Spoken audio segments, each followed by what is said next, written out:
Right, everyone looking forward, please. Good morning, Year 11s. Today's assembly is about the start of the journey, the start of the rest of your lives. In 2 years' time, all of you will have been finishing your A-levels.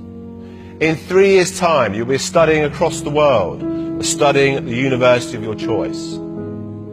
In 5 years' time, you'll have started your careers. Many of you will be in this room working for the top institutions across the globe. You will then get married. You then may buy a house. In 10 years' time, your life will be set for you. In 15 years, you'll be 30. And from then on, your path in your life will be set.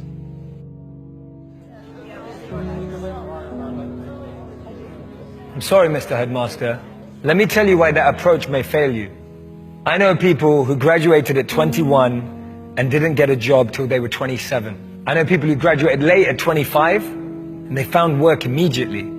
I know people who never went to university but found what they love at 18. I know people who found a job straight out of college, making decent money, but hate what they do. I know people who took gap years and found their purpose. I know people who were so sure about what they were going to do at 16 and changed their mind at 26. I know people who have children but are single.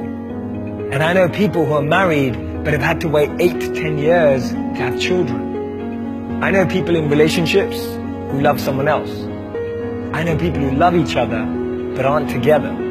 So my point is, everything in life happens according to our time, our clock. You may look at some of your friends and think that they're ahead of you, or maybe some of them you feel are behind. But everything happens at their own pace. They have their own time and clock, and so do you. Be patient. At age 25, Mark Cuban was a bartender in Dallas. It took till 32 for J.K. Rowling to be published for Harry Potter after being rejected by 12 publishers. Ortega launched Zara when he was 39. Jack Ma started Alibaba when he was 35. Morgan Freeman got his big break at 52. Steve Carell only got his break after 40 years old.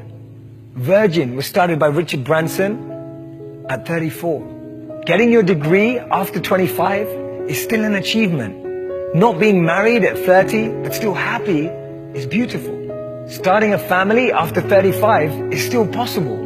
And buying a house after 40 is still great. Don't let anyone rush you with their timelines. Because as Einstein said, not everything that counts can be counted, and not everything that's counted truly counts. And this is the most important thing. I want you to be able to create meaningful, purposeful, fulfilling lives for yourselves, and learn how to use that to make an impact and a difference in the lives of others. That will be true success.